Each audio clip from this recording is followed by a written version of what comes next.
The morning sun was just rising over Joint Base Andrews when the taxi pulled up to the main gate.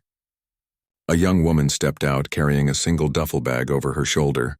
She wore her uniform neat and pressed, her dark hair pulled back in a tight bun. She looked no older than 22, maybe 23 at most.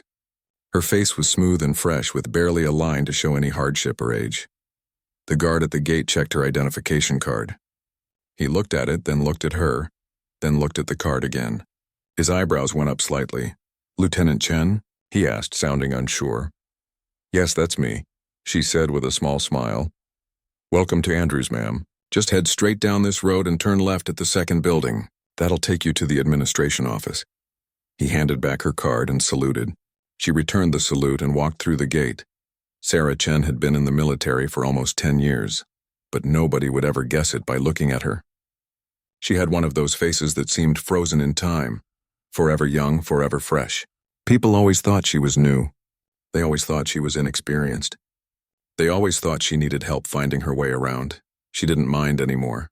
She had learned to let people think what they wanted to think.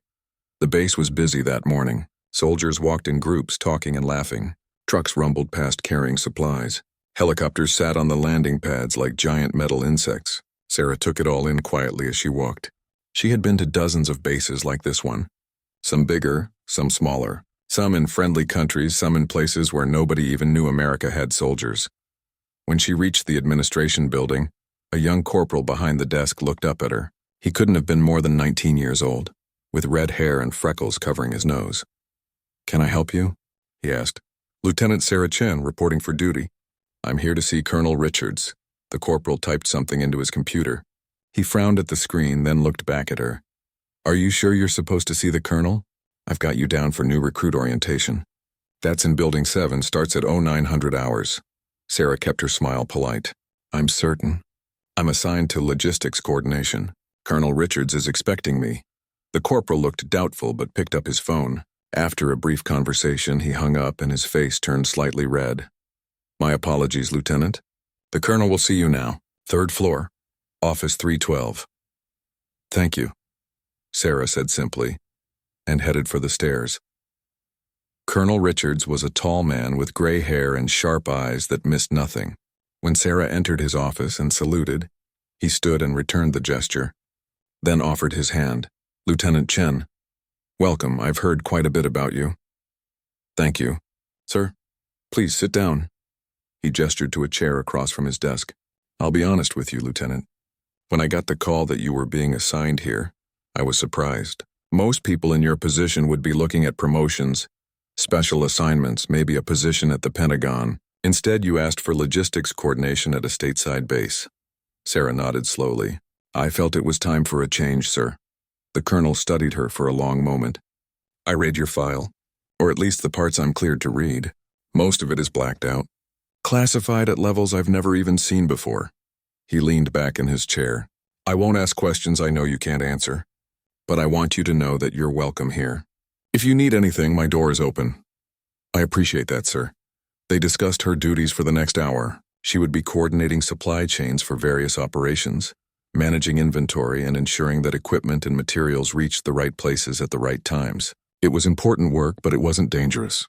It wasn't the kind of work that kept you awake at night, wondering if you'd make it to morning. That was exactly what Sarah wanted. After the meeting, she was shown to her quarters. They were small but clean, with a single bed, a desk, and a locker for her belongings.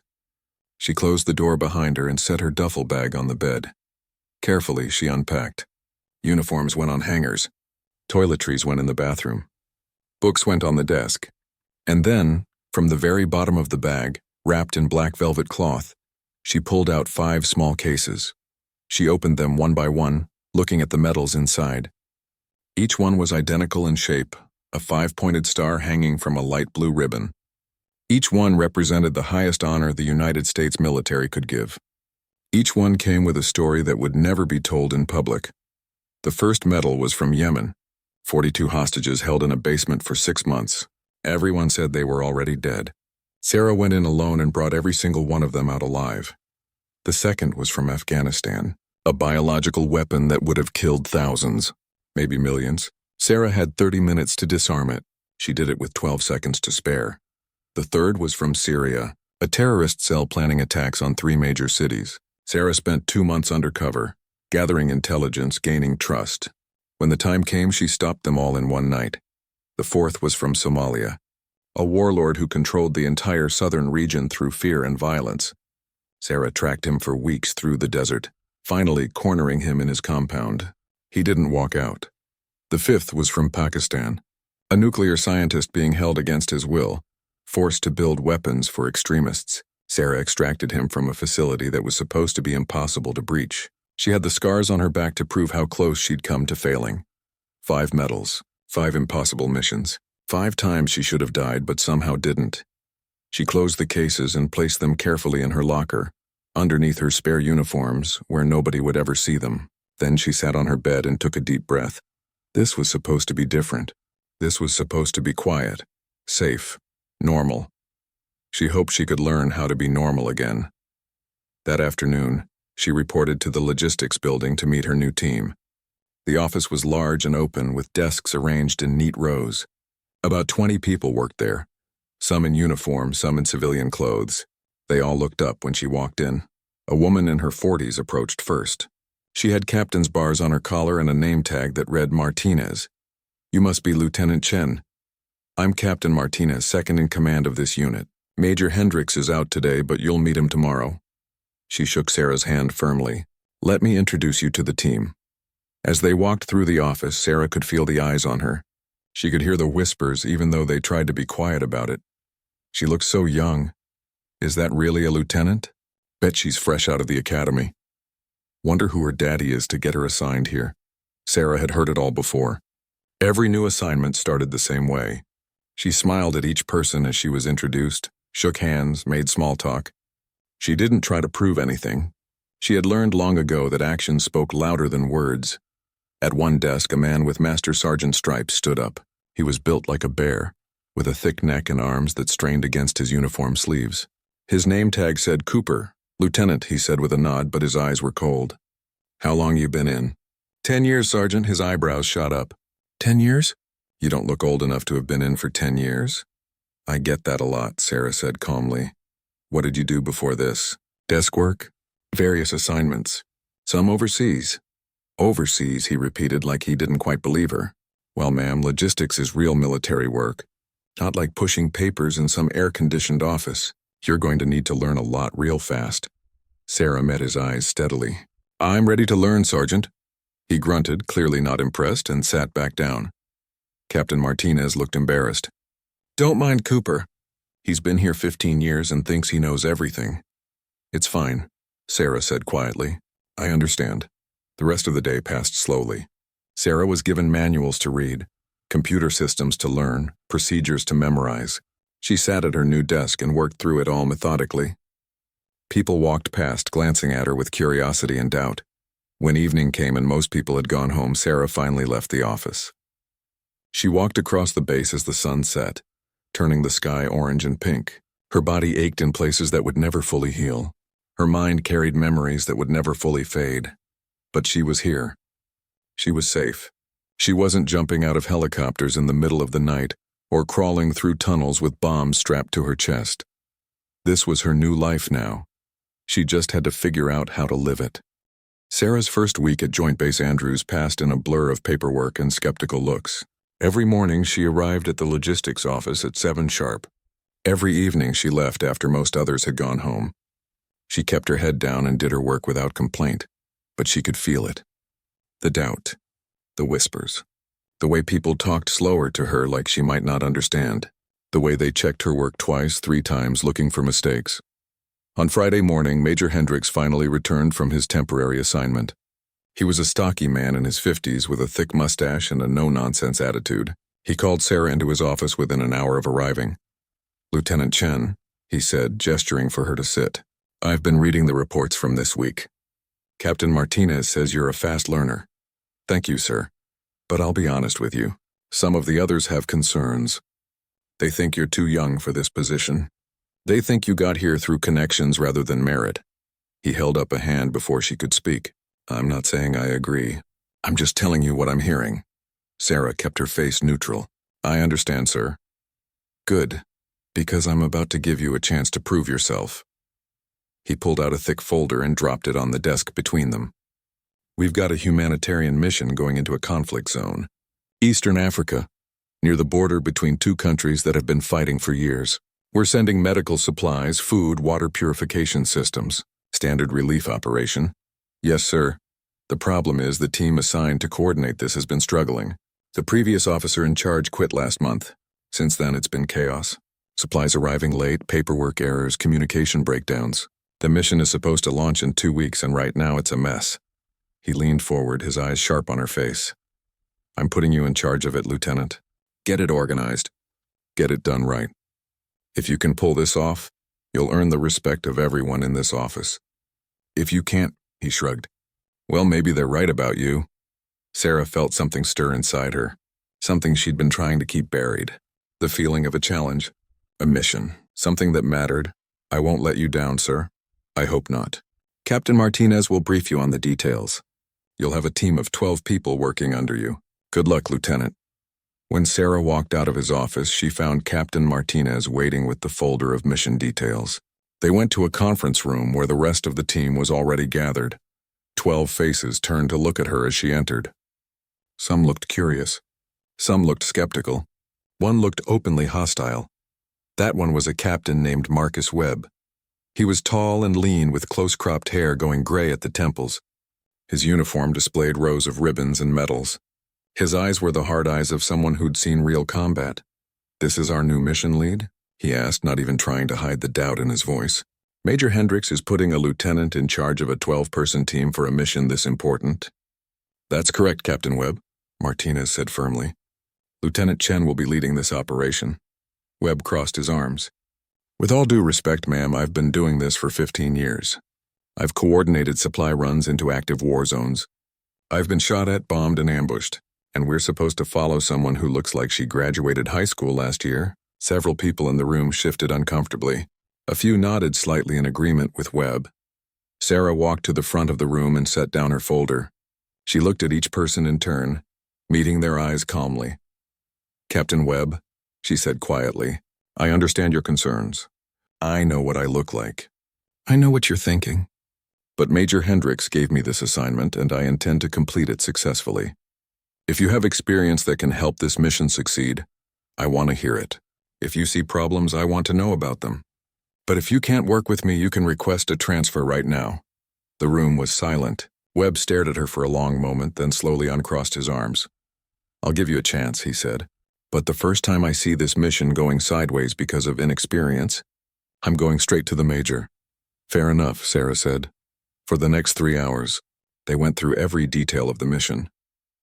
The supplies that needed to be shipped, the routes the convoys would take, the security concerns, the local contacts who would receive the shipments. Sarah absorbed it all. She asked questions that surprised people. Good questions. Detailed questions. Questions that showed she understood not just the paperwork, but the reality on the ground. What's the backup route if the main road is blocked? She asked. There isn't one yet, Martinez admitted. We were going to figure that out next week. We need it now. If something goes wrong, the drivers need to know immediately where to go. We can't leave them guessing. Sarah looked at Webb. Captain, you've been to this region before. What route would you recommend? Webb seemed surprised to be asked. He thought for a moment. There's an old mining road that runs parallel about 15 miles east. It's rougher, but it's passable. Good, let's map it out and include it in the driver briefings. She made a note. What about communication? How are the convoy leaders staying in contact with base? Satellite phones, someone said. And if those fail? We haven't discussed that. Sarah nodded. We need a backup. Radio frequencies, check-in times, emergency protocols. If we lose contact, we need to know when to send help. The questions kept coming. By the end of the meeting, even Webb looked thoughtful. This wasn't some rookie asking basic questions. This was someone who understood what could go wrong in the field. Over the next 10 days, Sarah worked harder than anyone in the office. She came in early and stayed late. She reviewed every supply list, every route plan, every communication schedule. She found errors that others had missed. She solved problems before they became crises. The team slowly started to come around. They saw how she worked, how she listened to their concerns. how she gave credit to others when things went right and took responsibility when things went wrong. But Webb remained distant. Professional but cold. He did his job well, but Sarah could tell he was watching her, waiting for her to fail. The night before the mission was scheduled to launch, Sarah was alone in the office finishing the final paperwork. It was past midnight. Her eyes burned from staring at computer screens all day. The door opened and Webb walked in. He looked surprised to see her there. "Working late, Lieutenant? Just making sure everything's ready." He walked over to her desk and looked at the papers spread across it. "You've been thorough, I'll give you that. The plan looks solid, thank you." He was quiet for a moment. "Can I ask you something?" "Of course. Where did you serve before this?" "What unit?" Sarah chose her words carefully. "Different assignments? Different places. A lot of it is classified, he repeated. That's what everyone keeps saying. But nobody gets this many classified assignments unless they were doing something very specific. Something dangerous." Sarah met his eyes. "I did my job, Captain." "Same as you. Maybe," he said slowly. "But I get the feeling your job was different than mine." Before Sarah could respond, his phone buzzed. He looked at it and his expression changed. "Problem. The lead convoy left early. They were supposed to wait until morning. But the local contact said they had a window of safe passage and they took it. They're on the road now." Sarah was on her feet immediately. "Show me." They pulled up the tracking system on the computer. The convoy was a line of 6 trucks moving through hostile territory, miles ahead of schedule. Everything else was still at the staging area. Security escorts were still preparing. Support teams were still asleep. "This is bad," Webb said. "If something happens to them, they're alone out there. No backup, no support, no nothing." Sarah's mind was racing. She pulled up maps, communication logs, intelligence reports. Her fingers flew across the keyboard. "Get the security team awake now," she ordered. "Tell them to move out immediately on the backup route. They can intercept the convoy at this junction point." She marked it on the map. "Contact our local allies here and here. Ask them to provide eyes on the road. And get me satellite imagery of this entire region, updated every 5 minutes." Webb stared at her. "How do you—" "Just do it, Captain, now." Something in her voice made him move without argument. He grabbed his phone and started making calls. Within minutes, the entire office was full of people. Captain Martinez arrived in civilian clothes, still tying her hair back. Master Sergeant Cooper came in carrying a cup of coffee, his eyes wide at all the activity. Sarah stood at the center of it all, coordinating. Her voice was calm but commanding. She seemed to see 3 steps ahead of everyone else. "Get me communication with the convoy leader," she said. A specialist handed her a satellite phone. "I've got him, ma'am." "Signal's weak but stable." Sarah took the phone. "This is Lieutenant Chen at command. I need you to reduce speed and hold position. You left early and you're ahead of your security escort." The voice on the other end was scratchy but clear. "Negative, command. We've got a clear road and we're making good time. We want to keep moving, that's not a request. Reduce speed now." "With respect, ma'am, we've been doing this for years. We know what we're doing." Sarah's jaw tightened.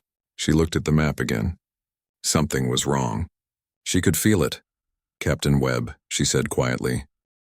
The morning after the convoy attack, Sarah walked into the logistics office to find everyone already there. They all turned to look at her as she entered. The expressions on their faces had changed. The doubt was gone. Now they looked at her with curiosity, respect, and questions. So many questions. Master Sergeant Cooper approached her first. His attitude from the previous week had completely transformed. "Morning, Lieutenant. I made coffee. Thought you might need it after last night." "Thank you, Sergeant." He hesitated like he wanted to say more, but then just nodded and walked back to his desk. Captain Martinez came over next. "The Major wants to see us both at 0900 for the after-action report. Until then, we're supposed to keep working on normal operations, though I doubt anyone's going to be able to concentrate much." She was right. Throughout the morning, people kept glancing at Sarah. Some came up with work questions that seemed like excuses to talk to her. Others just watched from their desks, whispering to each other. Around 10 o'clock, Webb approached her desk. He carried 2 folders under his arm. "Lieutenant, can we talk?" "Privately?" Sarah looked up from her computer. "Of course, Captain." They went to one of the small conference rooms and closed the door. Webb set down his folders but didn't open them. Instead, he leaned against the table and looked at her directly. "I couldn't sleep last night. he said. I kept thinking about what happened, about how you knew, how you saw that ambush coming, how you knew exactly what tactics to use. He paused. I've been in the military for 15 years, Lieutenant. I've worked with special forces, intelligence operatives, combat veterans. And the way you handled that situation, it reminded me of them.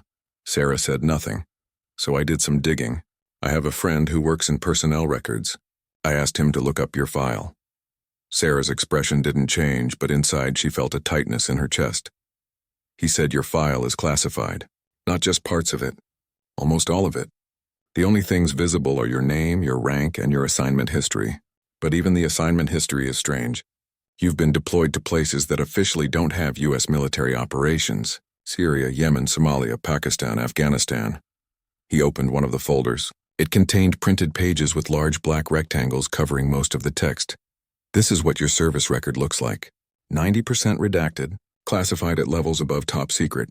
There are code words I've never even seen before. He looked up at her. Lieutenant, people don't get records like this from doing logistics work. Sarah met his eyes calmly. Is there a question, Captain? Yes, who are you really? What did you do before you came here? For a long moment, Sarah was quiet. She thought about the rules, about operational security, about the promises she'd made when she took those missions. Everything she'd done was supposed to stay buried, secret, hidden. But she also thought about trust, about this man who had been willing to change his mind about her, who was asking not out of gossip or curiosity but out of genuine respect. I can't tell you details, she said finally, but I can tell you that I wasn't doing logistics work. I was doing something else, something that required me to go places other soldiers couldn't go, to do things other soldiers couldn't do. Special operations? Something like that. How long? Almost 9 years. Since I was 19. Webb's eyes widened. 19? They recruited you at 19? I had skills they needed. Languages mostly. And I was small. Young-looking. I could blend in places where most soldiers would stand out. What kind of missions? Sarah shook her head. I can't say. But I can tell you that the people who assigned me here did it because they thought I needed a break. They thought I'd done enough dangerous work. Do you think you've done enough? Sarah didn't answer right away. She looked down at her hands. They looked so normal, so ordinary. Nobody would ever guess what these hands had done. I don't know, she admitted.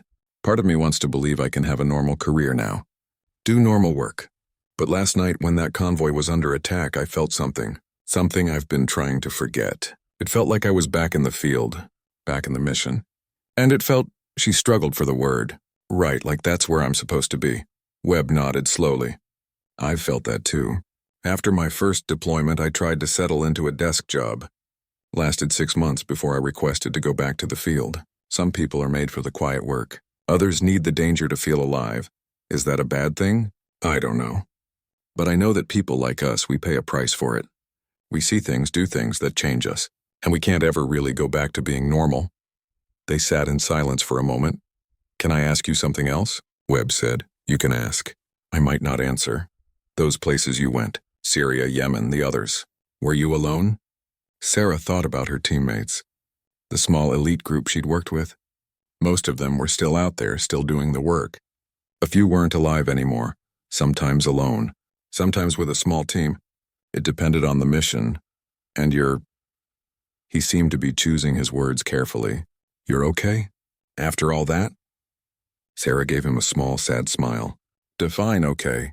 Before Webb could respond, there was a knock on the door. Captain Martinez stuck her head in. Sorry to interrupt, but there's someone here to see Lieutenant Chen, says it's urgent.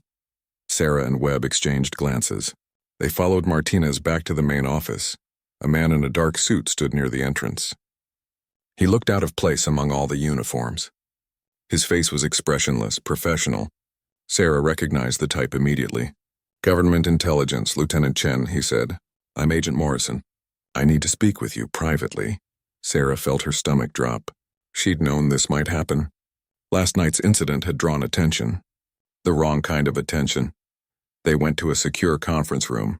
Morrison closed the door and activated a small device that would prevent electronic listening. Lieutenant, I'm going to be direct. Last night's events raised some flags. Your actions during that crisis showed tactical knowledge and combat experience that doesn't match your current assignment. People are asking questions. I did what was necessary to save lives, Sarah said evenly. Yes, and you did it well. Too well. You identified an ambush before it happened. You coordinated a response using unconventional assets. You made decisions that someone in logistics should never have the experience to make. He leaned forward. We've worked hard to keep your real service record classified. But if people keep digging, if more incidents like last night happen, eventually someone will figure it out. What do you want from me? I want you to be more careful. You're supposed to be on recovery assignment. That means keeping a low profile, not drawing attention. Last night was the opposite of that. Sarah felt anger rising in her chest. Should I have let those people die? Should I have pretended I didn't know what to do? Of course not. But you need to understand the position you're in. There are people who would very much like to know who you are and what you've done. Enemy intelligence services, terrorist organizations, hostile governments. If your identity becomes public, you become a target, and so does everyone around you. The anger faded, replaced by cold reality. He was right. She'd been too visible last night. Too skilled. Too obvious. What do you suggest? She asked quietly. Continue your assignment here. Do good work. But try to be less exceptional. Let other people take the lead sometimes. Don't always have the right answer. He stood up. I know it's not easy. You've been trained to be the best, to trust your instincts, to take charge. But right now your mission is to be ordinary. Can you do that? Sarah thought about it. Could she be ordinary? Could she watch problems unfold and not intervene? Could she know the right answer and stay quiet? I'll try, she said. That's all we ask. Morrison headed for the door, then paused. For what it's worth, Lieutenant, what you did last night was impressive. You saved lives. That matters. Just remember that staying invisible is how you'll save even more lives in the long run. After he left, Sarah sat alone in the conference room for several minutes. She felt tired. So very tired. When she finally returned to the office, she found Webb waiting for her. Everything okay? He asked. Fine. Just some follow-up about last night. He didn't look convinced, but he didn't push. Listen, Lieutenant, I know you can't tell me everything, and I respect that, but I want you to know something. Whatever you did before, whatever you're dealing with now, you have friends here. You don't have to carry it all alone. Sarah felt unexpected emotion rise in her throat. She'd been alone for so long, operating in the shadows, trusted by only a handful of people, never able to share her real life with anyone. Thank you, she managed to say. The rest of the day passed in a blur of reports and briefings. By evening, Sarah was exhausted. She went back to her quarters and collapsed on her bed. Her phone buzzed. A text from an unknown number. Good work with the convoy. But be more careful. Sarah stared at the message. Ja was her old handler, the person who'd coordinated her missions for years. She hadn't heard from them in months, not since she'd requested this transfer. She deleted the message without responding. That night, Sarah had the dreams again, the ones she'd been having for years. She was back in Syria, crawling through tunnels, back in Yemen, surrounded by enemies. 3 weeks passed after the convoy incident. Sarah fell into a routine at Joint Base Andrews. She arrived early, worked hard, and left late. She was careful to let others lead sometimes, to ask for help even when she knew the answers, to be less exceptional. It was harder than any mission she'd ever done. Webb became something close to a friend. They had coffee together most mornings and talked about everything except what really mattered. He told her about his deployments to Iraq and Afghanistan. She listened, never sharing her own stories but understanding in ways that most people couldn't. Captain Martinez took her to lunch one day and told her she was doing excellent work. Master Sergeant Cooper actually smiled at her now and then. The rest of the team had accepted her completely. Sarah should have felt good about it. She should have felt like she was succeeding in her new life. Instead, she felt like she was slowly disappearing. On a Tuesday afternoon in late October, Sarah was reviewing inventory reports when her phone rang. It was an internal number she didn't recognize. Lieutenant Chen. Lieutenant, this is Colonel Richards. I need you to come to my office immediately. And bring Captain Webb with you. Something in his tone made Sarah's instincts flare. Yes, sir. We'll be right there. She found Webb and they walked to the colonel's office together. Webb looked puzzled. Any idea what this is about? He asked. No. When they entered the office, Sarah saw there were two other people there. One was Agent Morrison, the intelligence officer who'd warned her about staying quiet.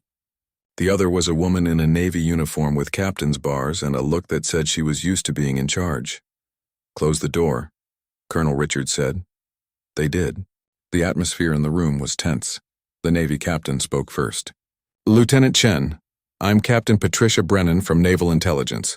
We have a situation, a serious one, and unfortunately you're the only person who can help us.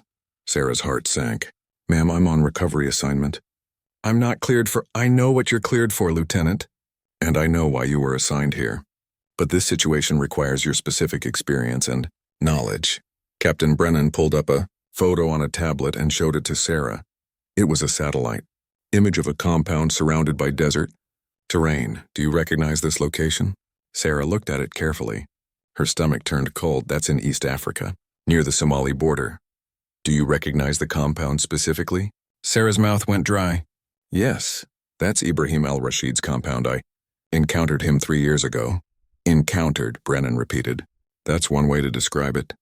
According to classified reports, you infiltrated his organization, gathered intelligence on his operations, and were extracted just before your cover was blown.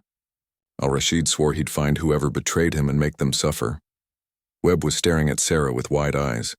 This was more than she'd ever told him. What does this have to do with now? Sarah asked, though she was afraid she already knew.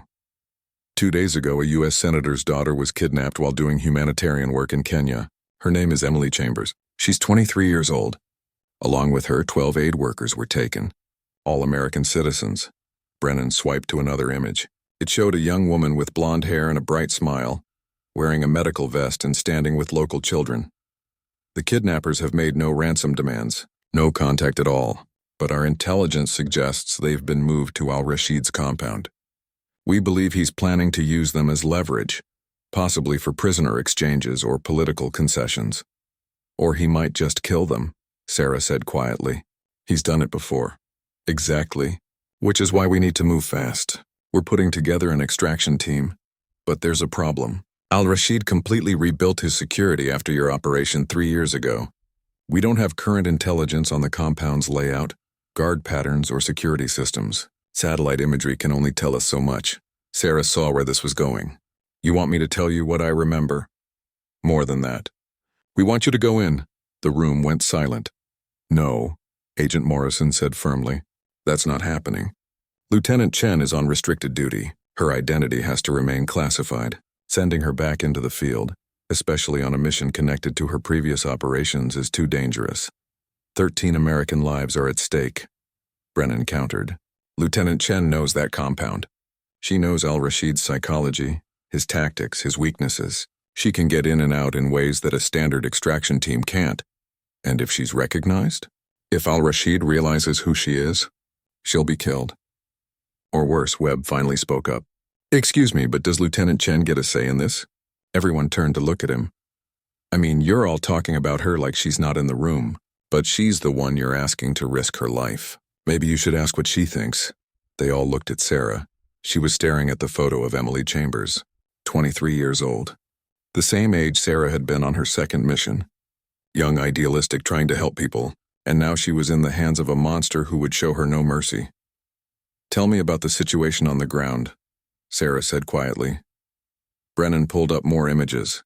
The compound is heavily fortified. At least 50 armed guards, possibly more. Multiple buildings, but we believe the hostages are being held in this one. She pointed to a structure on the eastern side. Standard rescue protocols would require a large team, air support, extended engagement. By the time we breach the compound, al-Rashid would have time to kill the hostages. So you need someone who can get in quietly, someone who knows the layout, someone who can locate the hostages and signal for extraction. Sarah looked up. You need a ghost. That's exactly what we need. When? The team deploys in 72 hours. We need your answer now. Sarah looked at Morrison. You told me to stay hidden. To be ordinary. To not draw attention. I did. And I still believe that's the right call for your long-term safety. But those hostages won't have a long term if we don't get them out. He sighed heavily. The decision is yours, Lieutenant. I can't order you to go. And I can't order you not to go. Sarah turned to Webb. What do you think? He looked surprised to be asked. I think you already know what you're going to do. I can see it in your eyes. You're not someone who can sit back when people need help. It's who you are. Sarah nodded slowly. He was right. She'd known from the moment Brennan showed her Emily's photo. She'd known because she remembered being that young woman full of hope and fear, surrounded by enemies, and she remembered what it felt like when someone came to save her. I'll do it, she said, but I have conditions. Name them, Brennan said. Captain Webb comes with me. I need someone I trust watching my back. I'm not trained for special operations, Webb protested, but you're trained for combat. You know how to stay calm under pressure, and you've worked in that region before. I trust you more than I'd trust any stranger. Brennan considered this. Agreed, what else? If I'm recognized, if my cover is blown, the mission continues without me. The hostages are the priority. You don't risk the extraction trying to save me. Lieutenant, Colonel Richards started. That's non-negotiable. I know the risks. I accept them. But I won't be responsible for those hostages dying because someone tried to rescue me. There was a long silence. Agreed, Brennan finally said. What else? After this mission, I want to be left alone. No more calls. No more situations. No more you're the only one who can help. I've given enough. Morrison and Brennan exchanged glances. We can't promise that, Morrison said. If another situation arises where you're the only solution, then find another solution. I'm done after this. That's the deal. Another long pause. Okay, Brennan said. After this mission, you're done. You have my word. Sarah wondered if that word meant anything, but it didn't matter. She was going either way. When do we leave? Tomorrow morning. There's a transport leaving at 0600. You'll meet the rest of the team at the forward operating base. You'll have 48 hours to plan and prepare before insertion. Sarah nodded and stood up. Webb stood with her. Lieutenant Colonel Richards said, Good luck, and come back safely. I'll try, sir. As they left the office and walked back through the base, Webb was quiet. Finally, he spoke. You don't have to bring me along. I know you were just trying to have someone you trust with you, but if you'd rather have actual special operators, I meant what I said. I want you there. Why? Sarah stopped walking and looked at him. Because in the last month you've become the closest thing I have to a friend.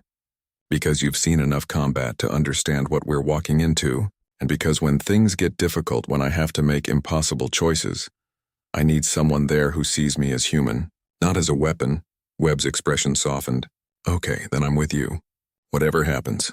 They walked back to the logistics office. Sarah looked around at the familiar space, at the people working at their desks, at the simple, ordinary work happening all around her. She'd tried so hard to make this her life, to be normal, to be safe, but Webb was right. This was who she was. That night, Sarah went back to her quarters and opened her locker. She took out the 5 metal cases and lined them up on her desk. 5 missions, 5 impossible situations, 5 times she'd survived when she shouldn't have. Would this be number 6? The transport plane landed at the forward operating base just after dawn. Sarah and Webb stepped out into the heat of East Africa, the sun already burning despite the early hour. The base was small and temporary, hidden in the desert far from any cities. A lieutenant met them on the runway. He looked young, maybe 25, with eager eyes that reminded Sarah of herself many years ago. Lieutenant Chen, Captain Webb, I'm Lieutenant Hayes. Welcome to FOB Scorpion. The team is waiting in the briefing room. They followed him across the dusty compound. Sarah could feel eyes on her. Soldiers watched as she passed, curious about the young woman who'd been flown in for a special operation. The briefing room was a tent with maps and satellite photos covering every surface. 8 people stood around a central table. They looked like exactly what they were, special operations soldiers. Hard faces, athletic builds, eyes that had seen combat. One of them stepped forward. He was tall and broad-shouldered with a scar running down his left cheek. I'm Major Reeves, Mission Commander. You must be Lieutenant Chen. Yes, sir. I've read your file, or what little exists of it. I'm told you know the target compound. I do. Good, because our intelligence is limited and our window is closing. Al-Rashid moves his prisoners regularly. If we don't extract them in the next 48 hours, they'll be gone and we may never find them. He gestured to the maps on the table. This is what we know. The compound has 50 to 70 armed guards. multiple buildings, heavy fortification, security cameras, motion sensors, guard dogs. It's designed to keep people out. Or keep them in, Sarah said quietly, studying the layout. When I was there before, the security was focused on preventing escape more than preventing entry. Has that changed? Unknown. That's why you're here. Reeves pointed to the eastern building. We believe the hostages are in this structure. Can you confirm? Sarah looked at the satellite image carefully. This building wasn't here 3 years ago, but the location makes sense. It's far from the main entrance, surrounded by open ground. Hard to approach, hard to escape from, and it has only one entrance that I can see. 2 entrances, said one of the other team members, a woman with sergeant stripes. There's a service door on the north side, but it's locked from the outside and alarmed. Sarah nodded. Al-Rashid likes to feel in control. He'd want the hostages in a place where he controls every way in and out. So how do we get in? Reeves asked. Sarah pointed to a different section of the compound. There's an old drainage system that runs under the western wall. It was built years ago for the rainy season, but this region rarely gets rain anymore. The tunnels are probably forgotten by now. How do you know about them? Because that's how I escaped last time. The room went quiet. Everyone was looking at her now with new understanding. This small, young-looking woman had infiltrated this fortress and escaped through drainage tunnels. The tunnel entrance is here, Sarah continued, marking a spot on the map outside the compound walls. It's hidden by rocks and brush. The tunnel is narrow, maybe 2 feet wide. It goes under the wall and comes up inside the compound near the old barracks building. Can we all fit? Asked another team member. No. 2 people, maybe 3 if you're small. The rest of you will need to create a distraction at the main gate. Draw attention away from the eastern section where the hostages are held. Reeves studied the map, then looked at her. You're suggesting a split operation? Small team goes through the tunnels, finds the hostages. Large team creates noise at the main gate. When the hostages are located, both teams converge for extraction.